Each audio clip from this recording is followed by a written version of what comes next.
Putin uses the same tactics in every war he wages. Understanding what he's done before can help us predict Russia's next moves in Ukraine. This is how Putin fights. Putin's army has been killing civilians for years. Chechnya in 1999, Georgia 2008, Syria, and now Ukraine. Many believe this isn't just collateral damage. These attacks are by design. It's intentional bombing. They're attacking civilian targets. It's a tactic designed to drive as many people out of the capital as possible. Anybody left in there will be assumed to be hostile. The first war that Putin led was one of the worst humanitarian disasters in recent history. In 1999, when he was only the second most powerful man in Russia, he sent forces into Chechnya, just a few years after the Russian military had previously invaded under Boris Yeltsin. The two relentless Chechen campaigns set the template for Putin's wars. Russian forces flattened the capital, Grozny. The months of relentless and indiscriminate Russian bombing have left Grozny a dead city. By the time they'd left, up to 8,000 civilians were dead. The UN described Grozny as the most destroyed city on Earth. Russia's wars have followed the same pattern ever since. In Syria, Russia carried out airstrikes alongside the Syrian regime. Cities were reduced to rubble. Hospitals were hit again and again. Hamza Al-Kataib is a Syrian doctor who witnessed them. It's kind of their war tactic. There is no kind of haven place. It's destroying the resilience of the people. The same is now happening to cities in Ukraine. Russian forces bombed a maternity hospital in Mariupol, and it's being investigated as a possible war crime. What do these tactics achieve? In Syria, airstrikes carried out by Russia and the Syrian regime have been crucial in turning the tide of war. The regime now controls large parts of the country and has claimed victory in a conflict that still rages. Putin wants the same in Ukraine. His biggest challenge so far has been the huge resistance from ordinary Ukrainians. This bombing campaign is designed to make them feel desperate and ultimately to force their leaders to surrender. This isn't the only weapon in Putin's psychological war. He uses disinformation to try to control the narrative.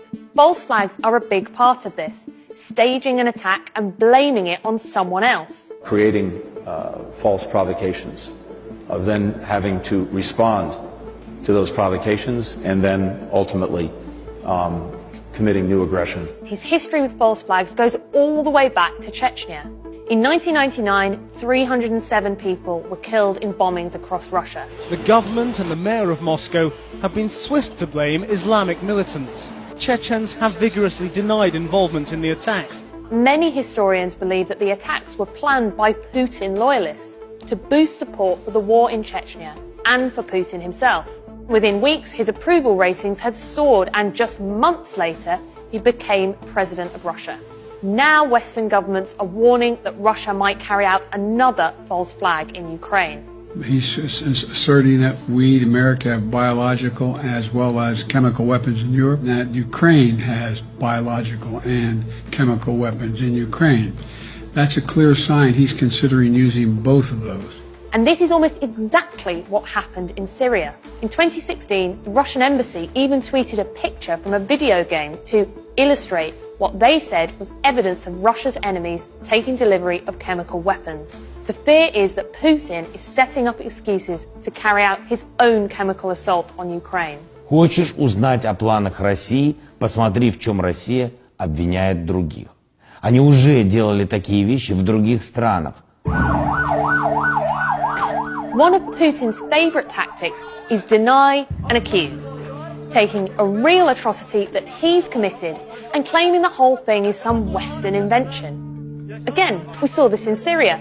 Russia and its allies accused these people of being actors, wearing makeup. They claimed it was a Western-backed group, the White Helmets, who'd carried out the attack. But that's not true. It was Russia. And the people in the pictures were genuine victims. And again, this is happening right now in Ukraine. Russia claimed these women from the Mariupol hospital were actors and soldiers, that the hospital was being used as a military base by neo-Nazis and so was a legitimate target. But they have provided no evidence for this. These false narratives help shore up support for Putin back home in Russia, and they take time and effort for Western governments and journalists to examine. So, as the horrors unfold in Ukraine, remember, this is almost certainly not the chaos and confusion that it first appears. We can see what Putin has done before, and with that knowledge, Ukraine and its allies might be able to predict or even prevent